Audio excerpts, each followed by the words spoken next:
Саламатсыңарбы, көрүүчүлөр? Саламатсыңар балдар. Анда эмесе бүгүн биз фетр кийизинен бүгүн биз жалпы көрүүчүлөргө куурчакты жана сумка жасаганды үйрөтөбүз. Анда эмесе бүгүн сабакты баштайбыз. Бул куурчак жасаш үчүн фетр кагазы, андан тышкары ак кийиздер, синтофон же пахта болсо боло берет, оймолор, андан тышкары кездемелер керектелет, жиптердин түрлөрү, кайчылар, автомат клейлерибиз керектелет. Ошолордун баардыгын даярдап алып, анда эмесе баштайбыз. Куурчакты баштоодо биринчи биз куурчактын үлгүлөрүн даярдап алабыз. Мындай кылып көйнөктөрүн үлгүлөрүн даярдап кыркып алабыз дагы. Андан тышкары мына жеңи, бул ички бөлүктөрү, бул баштары даярдап мындай кылып толук бүтүрүп алдык дагы. Андан кийин ошол даярдалган үлгүнү биз кеземeye коюп, кийизибизге коюп, фетр кийизине кыркып алабыз мындай кылып коюп. Мынакей даяр болду. Эми ушул даяр болгон кийизди тигип баштайбыз. Биринчи көйнөктөрүн бириктирип тигип алабыз. Ийне жип менен колдонобуз, ийне жипти колдонобуз. Ийне жипти иштетишти билебиз, кыздар? Анда эмесе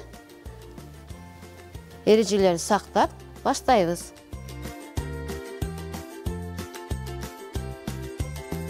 Көйнөктөрдүн чекелерин тигебиз.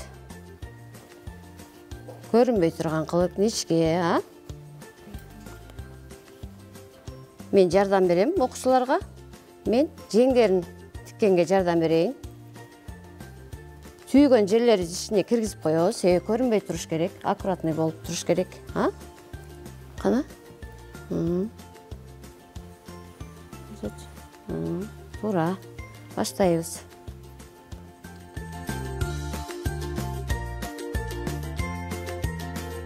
Кыздар, бул кийиздер кандай болуп аталат?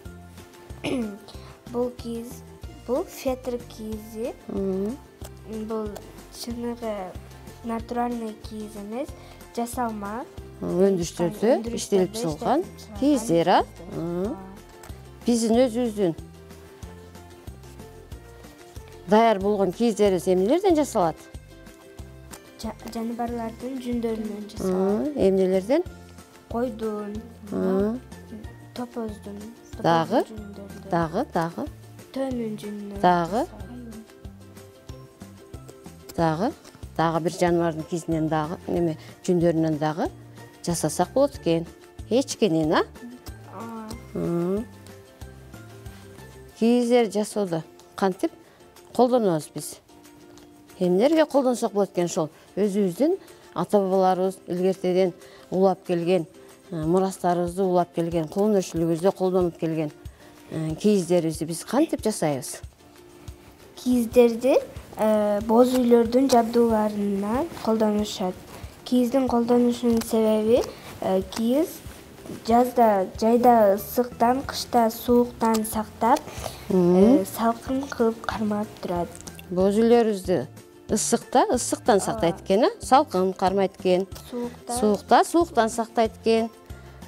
Кар, жамгыр жааганда өткөзбөйт экен, Андан тышкары азыр эмнелерди колдонуп атабыз биз? Азыр кийиздерди куурчактарга колдонгонубуз дагы. Өзүбүздүн кийимдерибизге кийим тигип. Улуттук кийимдерибизге, көбүнчө. Эмнелерде, мисалы? Айткылачы? Улуттук кийимдерди эмнелерде колдонобуз? Улуттук кийимдерде мына кыздардын баш кийимдерине дагы кийиздерди колдонобуз. Дагы.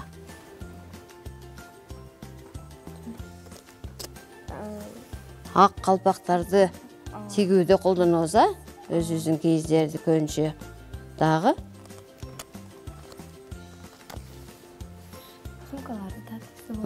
Сумкаларды тиксек болот экен.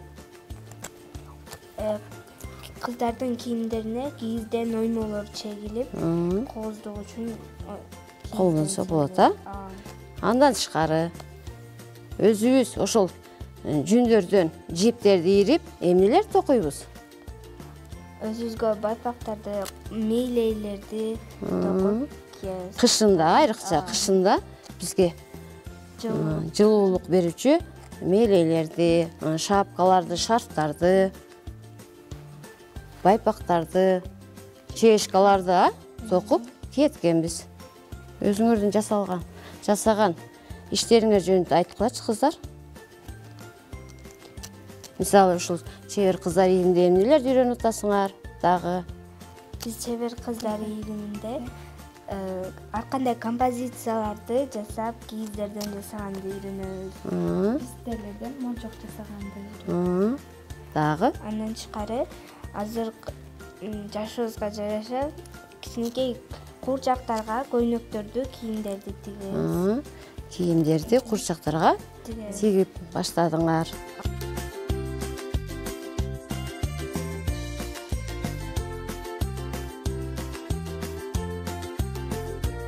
Колубузда жасаган куурчактар кандай оюнчуктарга кирет экен? Бул колубузда жасаган куурчактар жумшак куурчактарга кирет. Жумшак оюнчуктарга кирет. Алар эмне үчүн колдонобуз биз?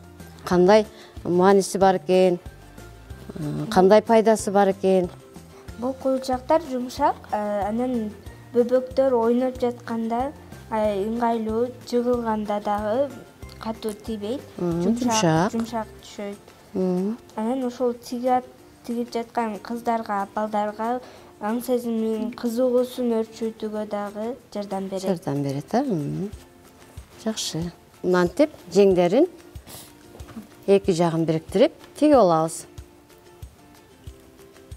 Билинбей турган кылып, түстү дагы туура пайдаланышыбыз керек. Себеби, мисалы, сары кийизге сары жипти колдонобуз.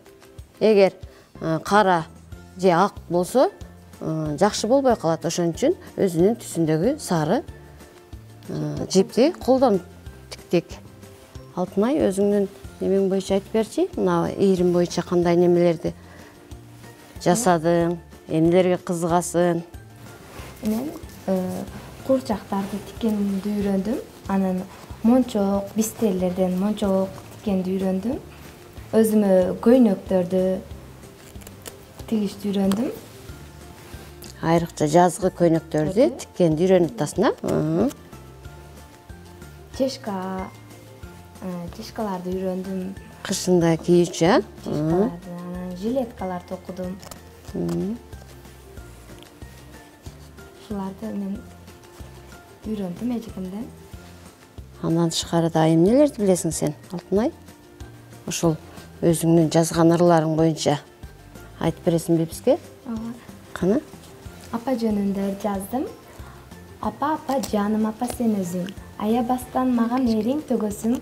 Окус мени күчөп калса жөтөлүм. Кайгы муңдун тереңине чөгөсүң. Жакшы.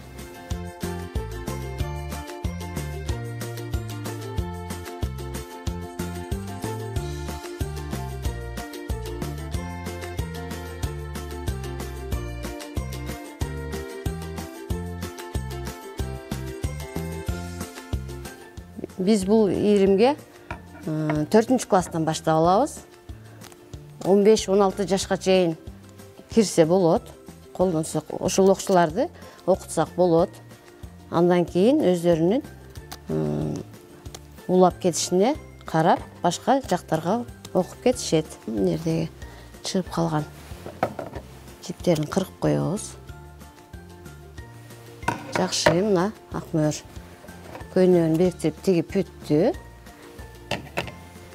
Мынаке. Эми биз мындай кылып даярдап келгенбиз. Куурчакты, башын, ички бөлүктөрүн, чачтарын мындай кылып баардыгын даярдап келгенбиз. Эми ушул даяр болгон көйнөгүбүздү мынабы ички бөлүктөрүнүн ичине киргизип даярдайбыз.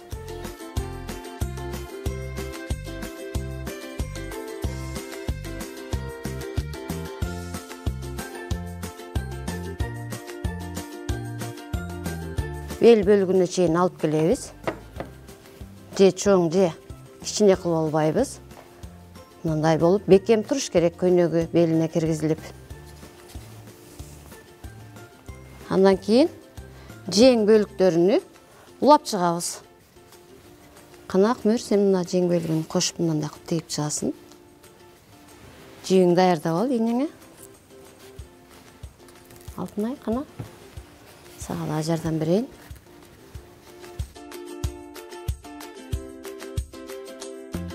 Мынаке, Алтынайдың дағы кукласы көйнектері даяр болды. Мынантип бел бөлігіне шейін алып келеміз. Эми шеңдерін тіге баштайды.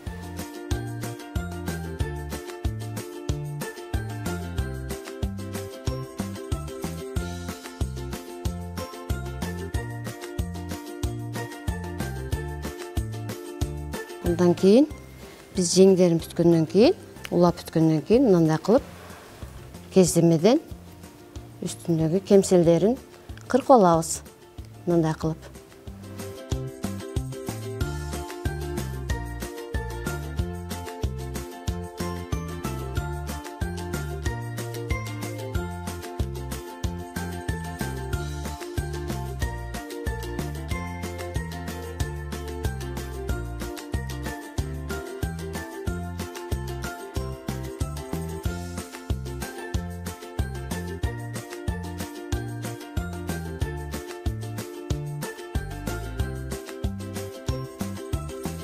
Эжеке, мына мен жеңдерин тигип болдум.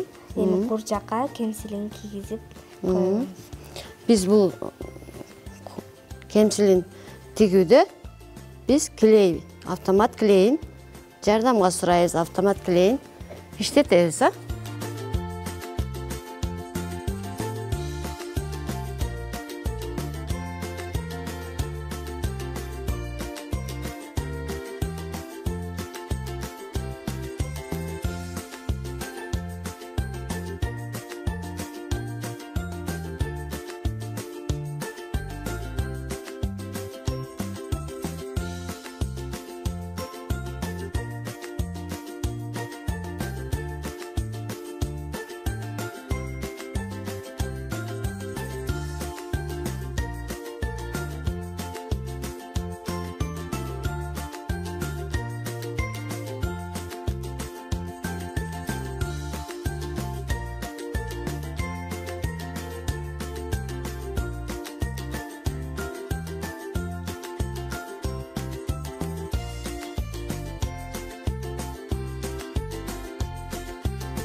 Мынаке, Ақмөр өзінің қуыршағын жасап өтті. Ақмөр, қана өзің сөйлеп берші қуыршағың жөнінде? Емнелерді қылдың?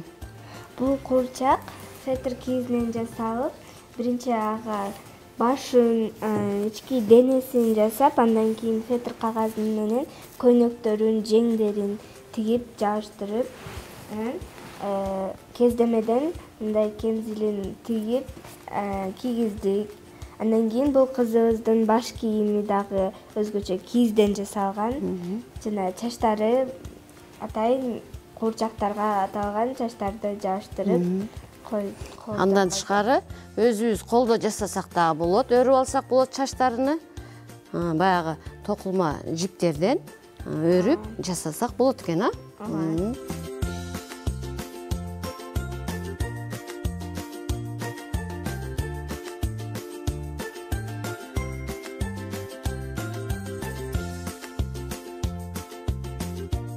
Мынаке, Алтынайдың дағы қуыршағы даяр болып қалды.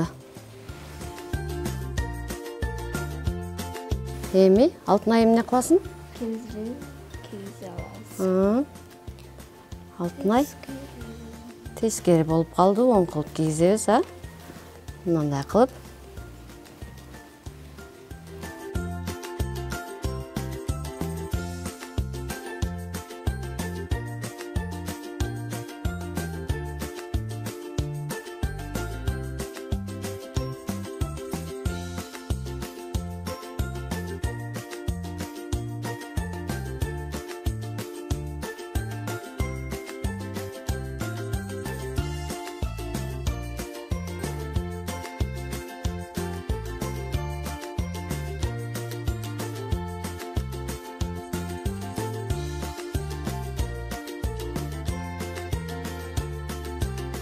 Анда эмесе бүгүнкү жасаган куурчактарыбыз даяр болду. Мындай Акмөөр менен Алтынай өздөрүнө окшош сулуу, татынакай куурчактарды жасап бүтүштү. Силер дагы жасаганга аракет кылгыла балдар үйүңөрдө. Ушул нерселерди, ушул керектелүүчү каражаттарды колдонуп жасасаңар болот. Балдар, кийинки көрсөтүүдөн жолугушканга чейин саламатта калгыла. Саламатта калгыла.